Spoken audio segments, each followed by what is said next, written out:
Each get nailed out on the regular time. It was Friday. I don't know when. I got it yesterday. I was gonna say I got mine Monday. You got mine Monday. I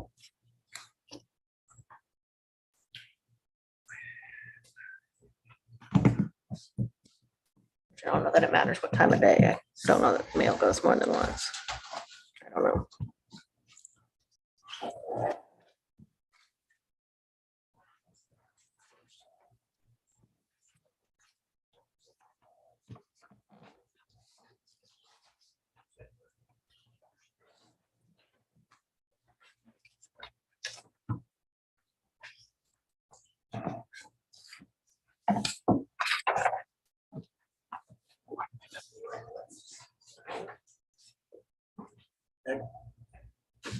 Could I suggest that we disperse with 1B since we don't have a flag? I can hold up a digital one. All right. We don't want to wear you out. It would. That'd be a tough one.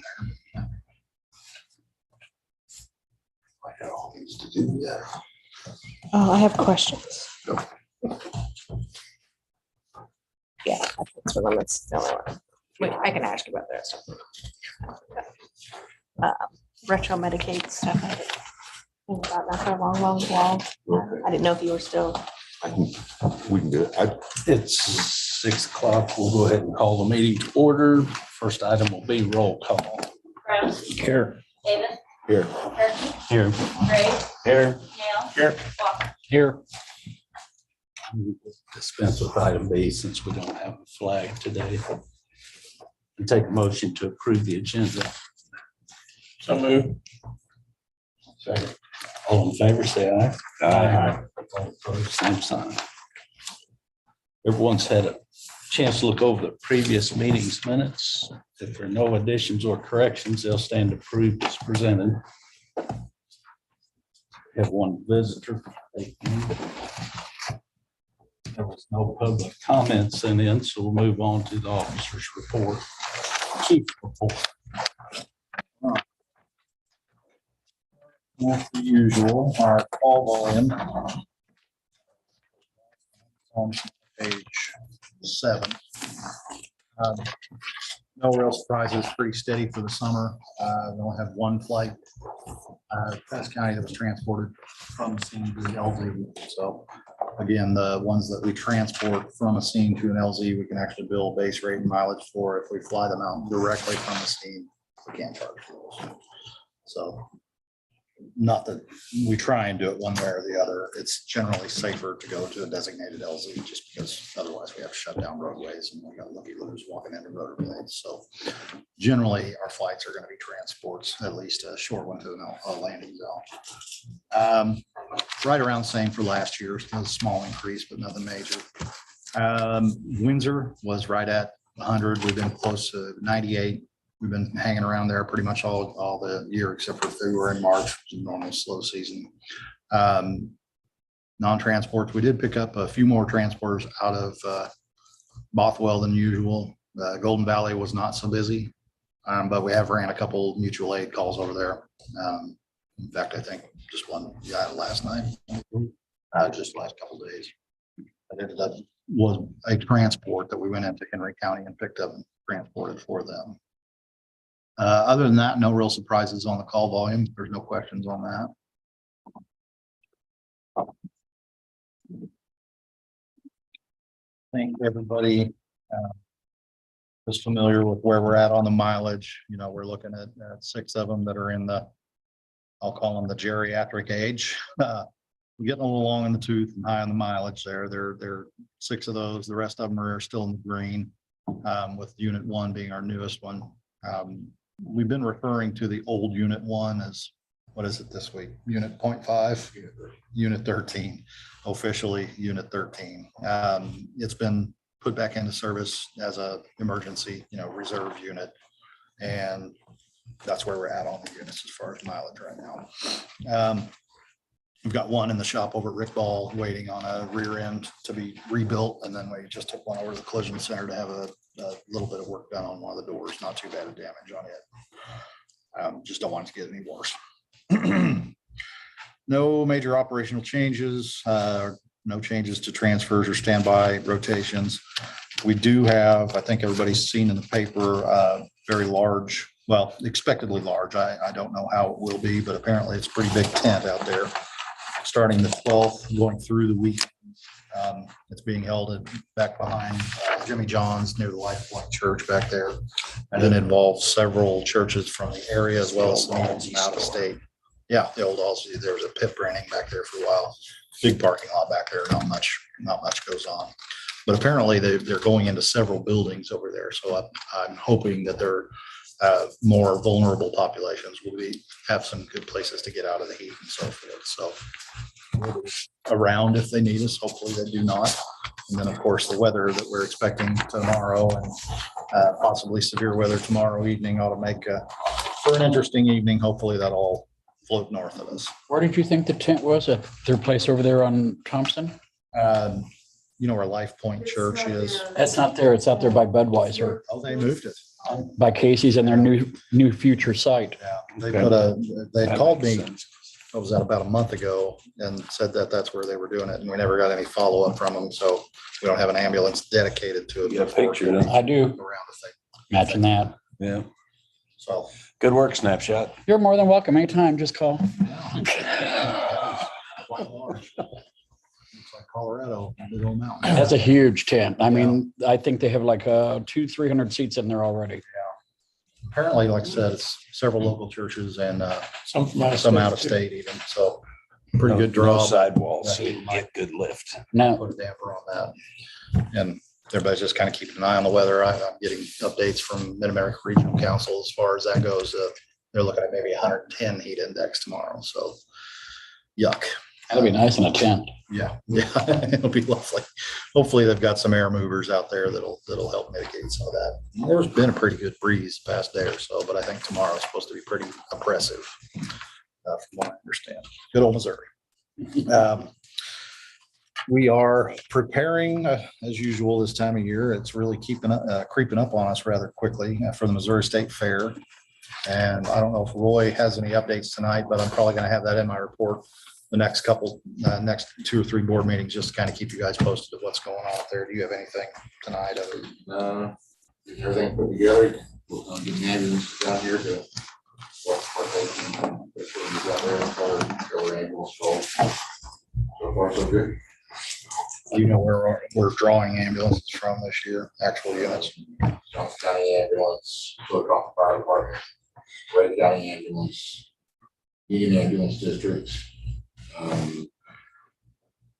Slim County Ambulance District, us, and then going to the Foley Fire Station. Got a lot of vendors that provide the medical equipment, heart monitors, things like that. It's pretty neat seeing everything come together and function just like a official department for 10 days.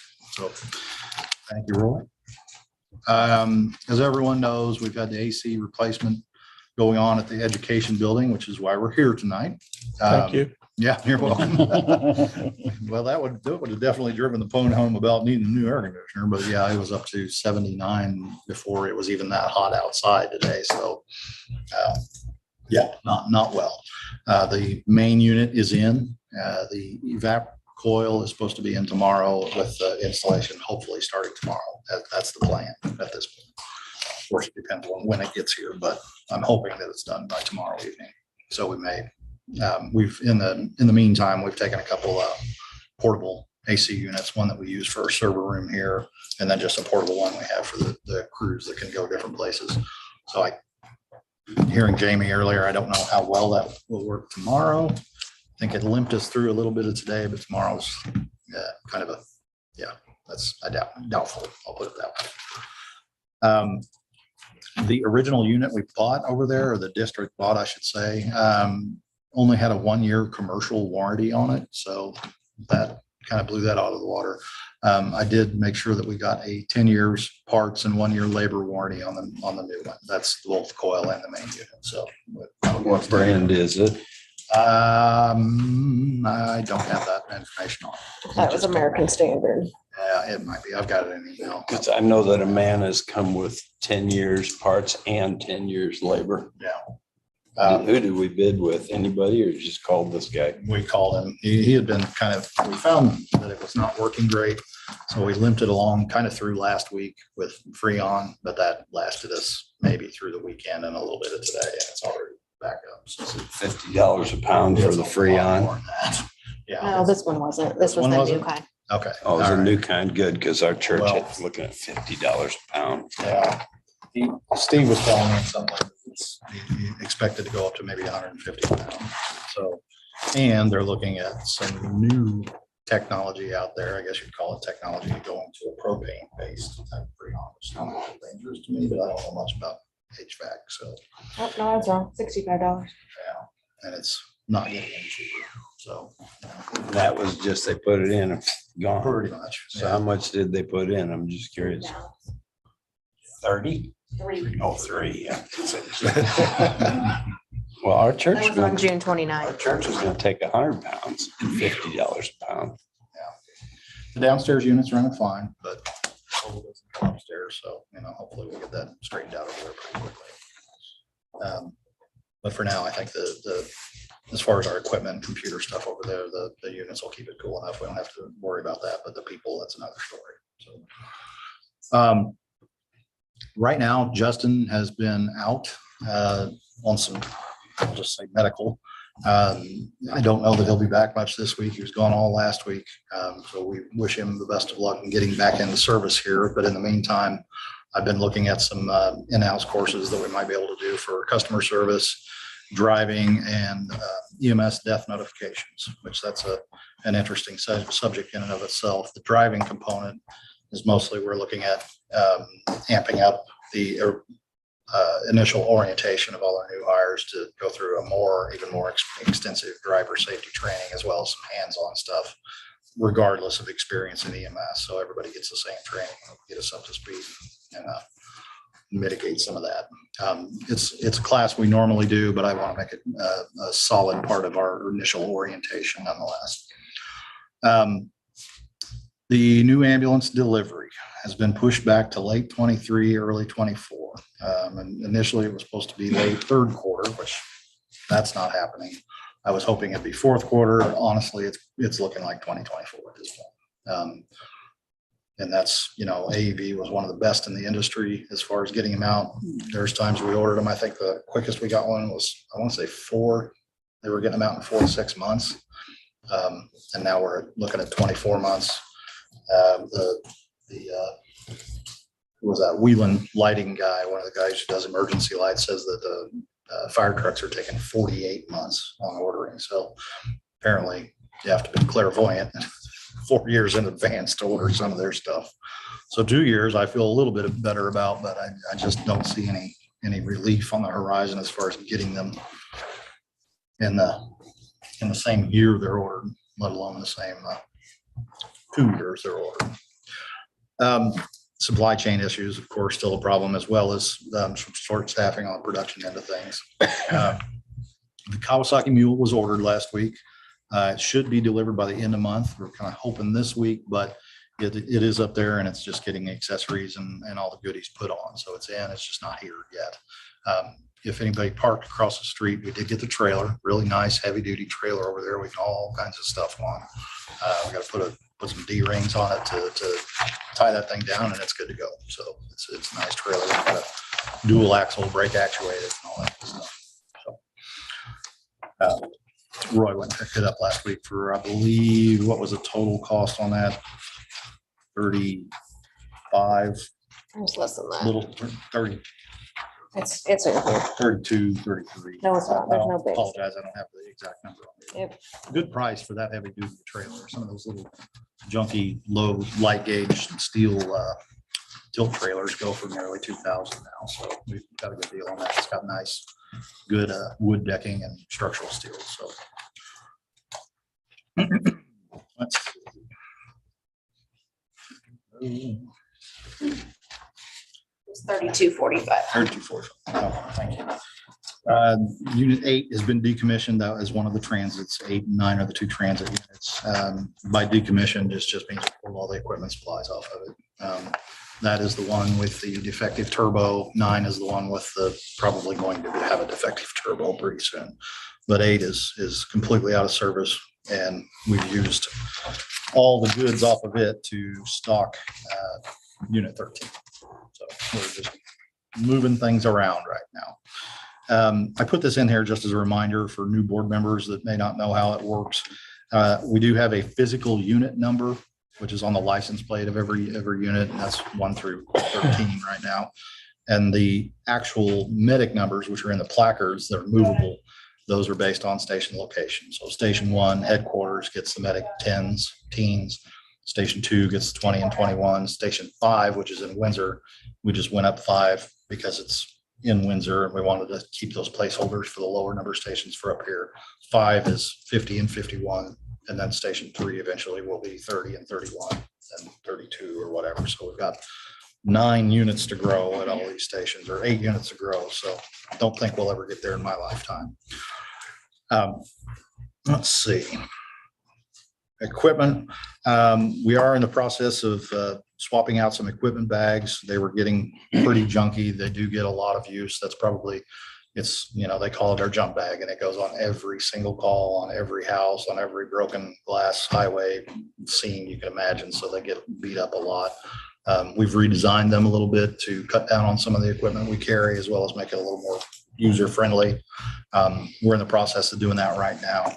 And of course, they will all be stocked exactly the same. The other thing we're doing is the command vehicles kind of carried their own style of bag and their own equipment in them based on more on what they were typically using on a call.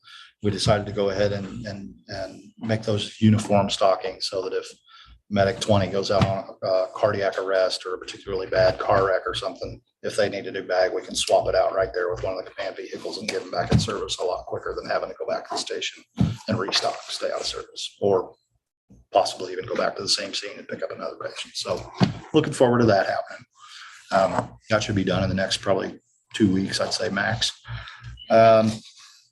Consideration of the board labor management meeting we had last week. We discussed a lot of stuff. Everything seems to be going well with them. We did a lot on the electronic patient care reports, which is something, I don't know, is Ryan here? I don't know if Newsom's around or not. He's in there. Yeah, well, we both did a lot of work setting it up, and we kind of continually try and improve it and make it more user friendly. It's an app. It's a web-based thing where they do all their patient care reporting, but they can get pretty clunky. So we've been trying to streamline that a little better as time goes, and that's just going to be a constant process, as well as trying to get some things coordinated, I'll call it, with our billing department. There's a lot of things that we weren't necessarily catching very quickly at EMSMC that I really like about having the billing in-house, is because we know that we can identify these problems and fix them almost in real time now. So that's, I think, going to be really helpful moving forward as far as our productivity and so forth. So happy to see all that going on. I'm working on print reports right now to get our billing department to make them a little easier to read and go through, so that they can, make sure we're in compliance and all that. Let's see. I put loggers in here. The subject came up, but I don't know if any action was taken as far as them doing It's really us. anything. It's me. Well, I'm the problem. it's nothing's happening right now, but that's okay. And again, we discussed some changes to orientation, including that driving and training and customer service I mentioned earlier. No official actions were taken, of course. I don't have any out on FMLA as of this writing. We do have 2 expectant mothers, so they will be out soon, and wish them the best of luck and a speedy return. I did unfortunately have to accept the resignation of paramedic Jacob White. He's been here full-time and part-time since 2017. Jacob, this was his first job in EMS. He just accelerated and excelled at his job really well. I was happy to have him around and happy to see him staying in the healthcare business, probably in emergency medicine as a physician assistant. He's starting up at Stevens literally next week. So I certainly wish him the best of luck in his endeavors. And I told him if he gets that PA to come back and play around on the ambulance with us sometime. So there's a few of them that ride. we won't pay them like they get paid normally. We do have one staff member that's still on light duty. She's been helping, that's Tina. She's been helping out quite a bit with the training CQI and some of the administrative tasks. Just all kinds of little stuff that we've been awfully busy and unable to accomplish right now. So it's actually worked out really well having her on light duty.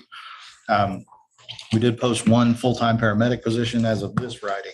Then one EMT was interviewed for a PRN position and has since been offered a PRN position. That's all he was wanting was PRN, which works out nicely. Right now, we've got next week, we've got 7 interviews. 5 of those are EMT and 2 of them are paramedics for both full and part-time positions. So I will be able to let you know how that's going at the next board meeting. So yeah, that's a good number of applicants. Thanks to Roy for putting all those together for me. That is all I have in this report. If you got 9 applicants, can you trace back how they were notified? What is it that we did to get them to apply here? We ask them. It's part of the interview process. Yeah. We do. So, Yeah. so is anything, what's bringing them to Sedalia? Mostly it's word of mouth. It's always been word of Okay. mouth with EMS. We put ads on Indeed. We get applicants from Indeed, and that's all I got to say about that. Most of the good stuff we get is either from Facebook, word of mouth. Some of these folks, after the pandemic, I think some of the PRN positions have kind of picked up. Nobody was taking PRN spots during the pandemic. Nobody wanted to work extra hours and have to put on all the stuff. Plus just the risks involved. So we're actually seeing a little bit more movement in PRN people picking up jobs. And that's a big part of it. They'll go to their other jobs and talk about it. We, of course, try and recruit when we can. Most often, I'd say around here, I don't know that it's most often, but it's a significant portion of our clinical rotations that other schools send to us is where we draw from. That's kind of a job there. They show up, they ride on the trucks, they check out the trucks, they do everything as if they're working here. They primary on the calls, paramedic students do anyways, EMTs ride along. So we basically know who we've got before we even hire them. So we're not stealing them from other ambulance services the No. way Methodists pick each other's members off. I can't speak to the Methodists, but no. PCAD's, we're a recruiting spot. They try and steal ours sometime. And I don't like it. And I always like to see people improve themselves and their lot in life. And I kind of wear it like a badge of honor around here. We've got people that take our paramedics from all the way to Kansas City, St. Louis area. Like I said, I don't like it, but I think it's neat that they come looking to us for experienced, good, well-trained paramedics. But word of mouth is what our people are recruiting their own. That's good. Yeah. A little bit of social media. Yeah. Yes. On the mule, Mhm. EMS accessories and other attachments. Can you tell me how that differs from what's on the ambulance? Sure. The attachments we're putting on there, we're talking about doors, cloth doors, plastic windows, windshield. That's the basic stuff. The EMS accessories, we're looking at light packages. We're looking at, I don't think we're doing any stickers up there, but we'll be putting the lights on. We'll do quite a bit of that in the house that we're capable of doing. They are actually installing what's called a med bed, and it's more or less, I don't know if you've ever seen them out at the fairground before, but it goes in the bed of the mule, and it's where you can load up patients. You can load up all kinds of equipment. I think you can actually carry people around on them to the scene and then load up the cot, transport the cot and the patient to the waiting ambulances whether we're miles down the Katy Trail or throughout the fairgrounds. They're really nice out there for getting through all the traffic. Other EMS accessories, I wouldn't call it an EMS accessory, but snowplow is going to be one. The winch should be another, which you have to have the winch to have the snowplow on there. So the blade, I should say, not really the plow, but what am I missing? What else? I think that's about it. Yeah. It's enough to where we can get out there in a blizzard and get the snow off the ground at Station 2 and so forth. And then the EMS accessories, like I said, is going to be lights, siren package, nothing fancy like it's a scaled down version of everything. It wouldn't be equipped to handle a traffic accident or something then? It could, not on the roadway though, but sometimes we get, people out 4-wheeling and hunting is a big time where we're having to go out through the woods, over the hills and so forth. It's very much equipped to that. You know, we've got a paramedic and some tools, we can do a job. The ambulance is just incidental. So, And the tools are in that bag you were talking about? yes, yeah. We'll have the same bag for it available, whoever's working that will have. that same equipment. Yeah. But yeah, it won't be fully stocked. It won't have its own Lucas device, which is a CPR device. It won't have its own heart monitor or anything really high dollar like that. We pretty much got everything we need to. Just the basics. Yeah. The bag, like I said, the bag's probably the most crucial piece of equipment, short of the heart monitor that we use on the ambulances. So yeah, paramedic without his tools is just a first responder. So we take our bag of goodies and we're good to go. We can handle just about any call out of that bag. Any other questions? That mule, where did we buy it? Jeff City is where we had to go. You know, learned a lot in mule shopping. You don't get to go in and order what you want. You kind of got to take what they got. When you get there, they ask for what they want at the first of the year. They may or may not get it, and that's what they have to sell, and that's what you get. We did have a lot of trouble. Roy had to really dig through, I don't know how many different dealers. I remember that. I was asked a couple questions of why Pettis County tax money was going to Jeff City and not here. Yeah. And I didn't have a good answer for that, other than that we didn't think it was available. Yeah, we did try. We So tried. what was so special about it? That Yamaha or? As far as the brand, you mean? Yeah. I think the Mule was the most economical, EMS friendly one. The price jump between the Mule and some of the other, and I don't want to disparage any other mules in a public, any other brand names in a public meeting, but it was the best bang for the buck to go with the Kawasaki. But the problem is, like I said, this late in the year, the models come out the first of the year and you get what you get. But they sell Kawasaki's here in town too. Yeah, they weren't able to get it. And he wasn't able to furnish. Yeah. I even, before we wrote the check to go down and get the one that we told them to go get, I even called that guy again, just to make sure. See, they don't say that. They Yeah, just, we'll, at the end of the day, I mean, we'll make sure, we're gonna use Dick's. yeah. Service service. I mean, we're not dropping just it, so they'll get our money that way. And that was the first place I called when we started the endeavor. So. Well, I thought that's right, but I didn't want to say something that I wasn't sure of. Anytime we can find it local, that's generally, unless there's a huge price difference. Percentage or something that we base this on, or how do we determine these costs? If this guy's 10% higher or 2%, or how do you do that? The markup on the Kawasaki mules, I can't speak to the rest of them, but the markup on the Kawasaki mules was pretty consistent everywhere we went. I think the dealers kind of make a fixed amount of money off those sales. So I don't think there was a whole lot of disparity.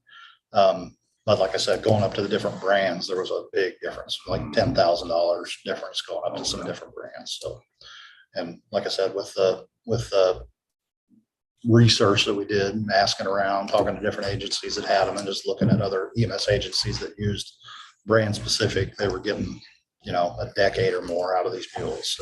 So A lot of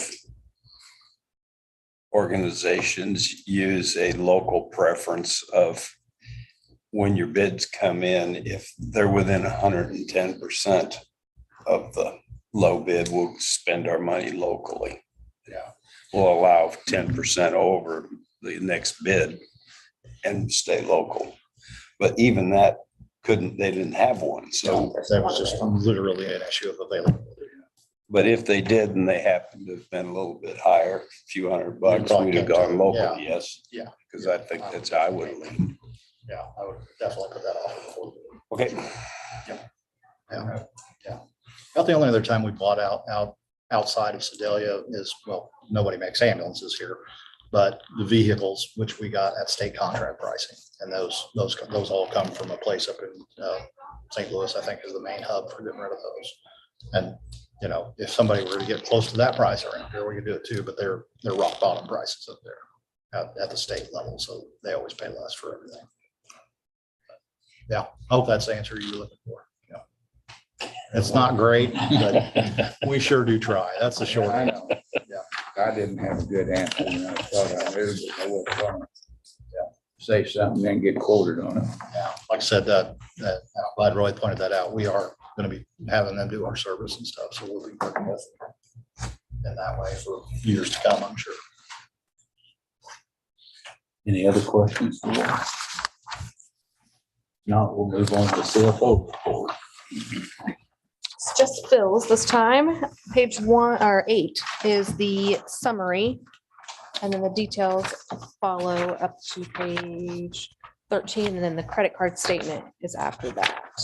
You guys have any questions on any of those? On the Hood and Associates, I know it's got to take her quite a while, $14,000. That was the bid. That's Yeah. a lot of hours go into that, I guess. I have no idea how many hours. Hope it's more It's than 14, 5. it's 14. Oh, it's way more than 5. She was here just in the building for 5 or 6 hours. So it's way more than 5. It's an expensive career, I guess. Can't really, I mean, they're the only ones that can really do it. Are the only ones. Yeah, those 3 little letters, that's the only thing that makes us special. Yeah.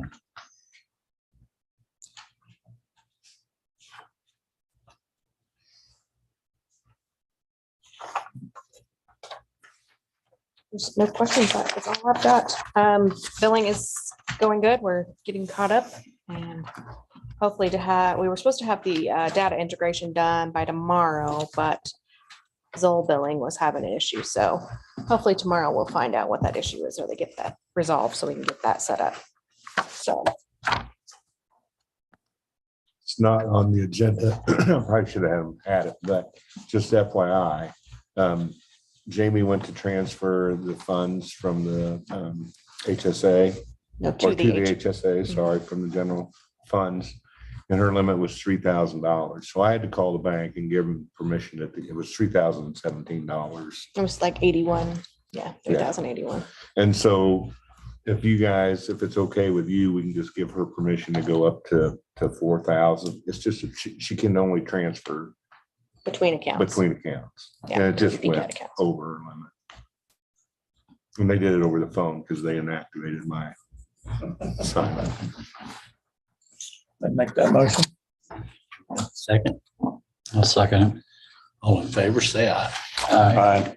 All opposed, same Well, sign. you're gonna do it. Yeah. I'll talk to you.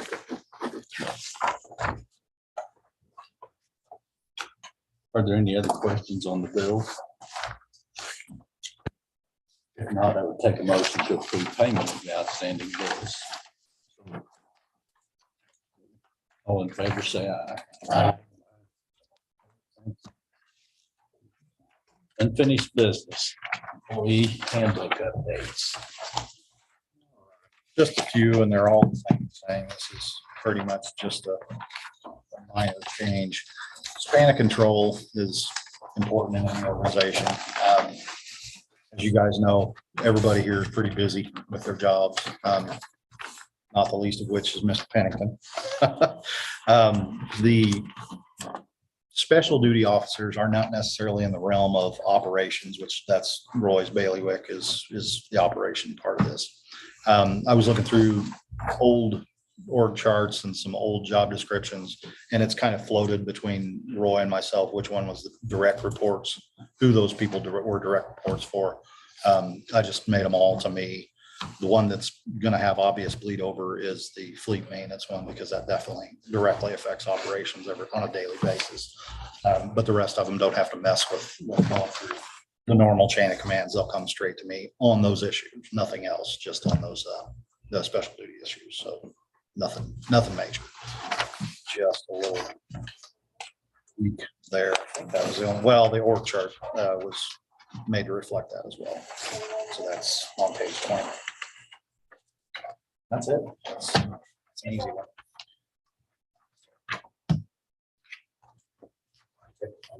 Rules handbook updates. Move. Second. Is there any further discussion? If not, all in favor, say aye. Aye. All opposed, same sign. Architect request for qualifications.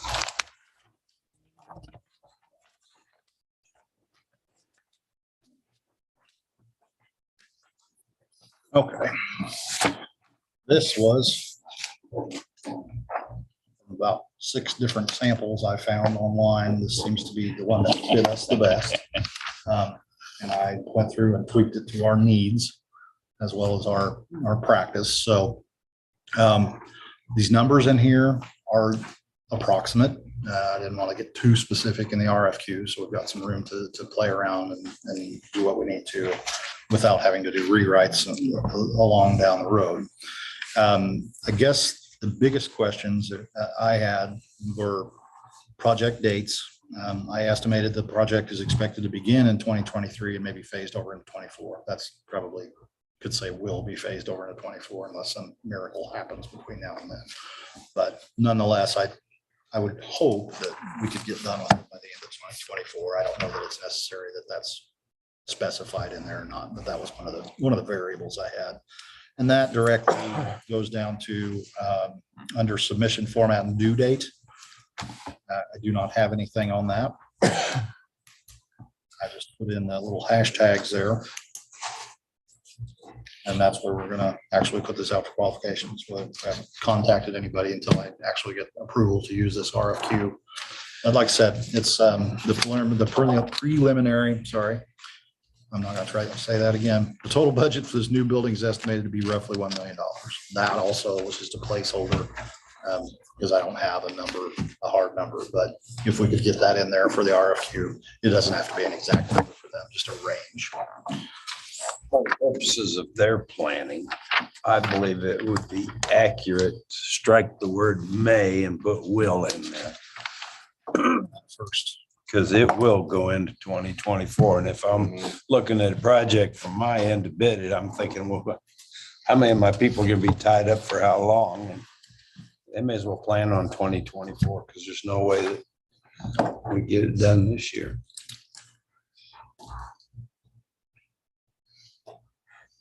And then the date, like I said, would just extend on number one, some decisions that I think we'll have to make in closed session regarding land acquisition and so forth.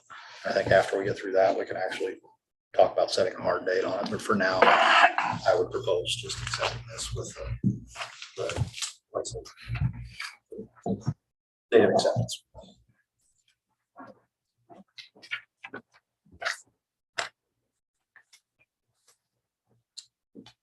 Are there any other questions on the request for qualifications? I only just think that the cost per square foot is a little light, maybe just Where is that? 6,000 square feet, $1 million.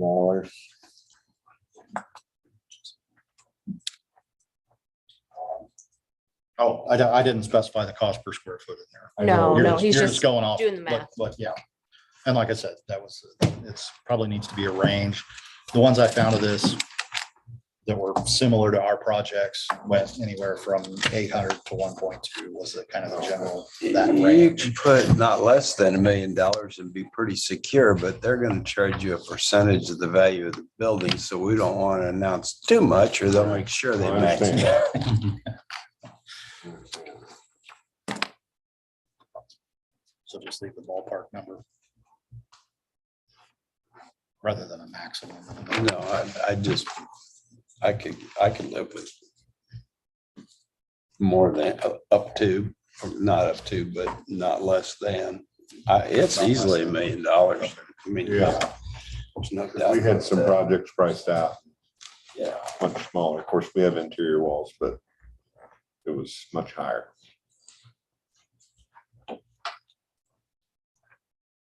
Especially considering the expectation of the design, exterior design. That's gonna be a little pricier. What are you guys seeing per square foot? It's like 300. 300 per square foot for now. It's $1.8 million right there. Ouch. We don't want to create another TT and have No, that way in the country. no. And we have interior walls, like I say, a lot of it's gonna be open. Yeah. I don't know why you guys are building if it's like radio opaque, walls and stuff like that for medical instruments and so forth, where ours is just, ours are barn. Excuse me. People are just now getting over that TT thing. And I mean, it's a nice building and all, but anyway, we want a nice facility, but What's a good steel building with a concrete floor going for now? oh, you'd be in that. You could be in that 125 easy. So 200 would still be a Yeah, that's plain Jane, wouldn't it? 160. And that's over $1 million right there. That's And that 1.2 doesn't million, do so. your interior stuff that you need. So we're looking at a facility that is going to be more than that, but We're at least $1 million. Then this $1 million project we're working on here. Yeah. Price is probably at least double since we built TT.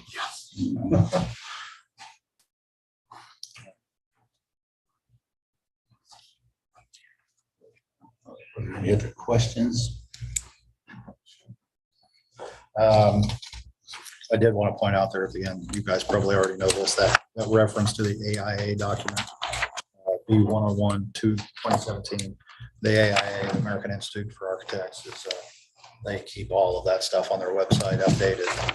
They basically base all of any of the RFQs, any of the bids are based off their standards on the AIA site. So I don't think they fluctuate much, but that's where they are.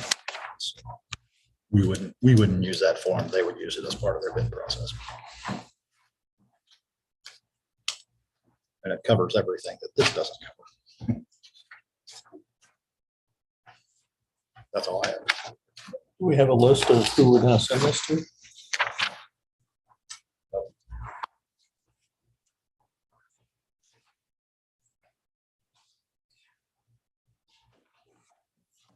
That's the best answer I have right now is no. No, yeah, I'll get it. You do want to Yeah. publicize the request, but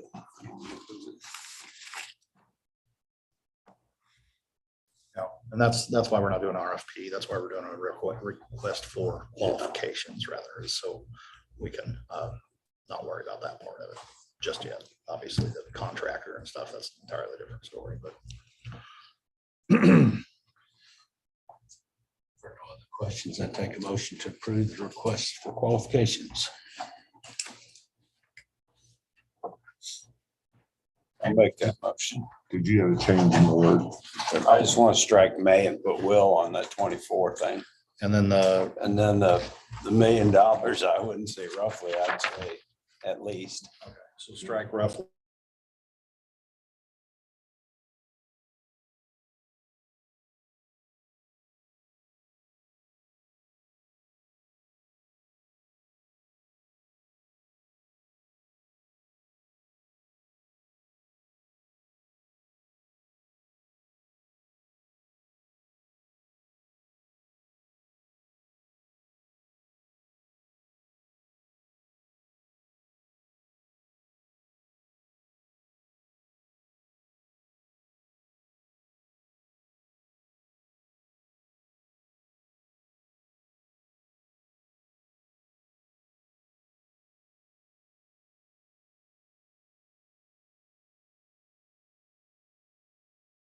RSMO 610.021, section 2.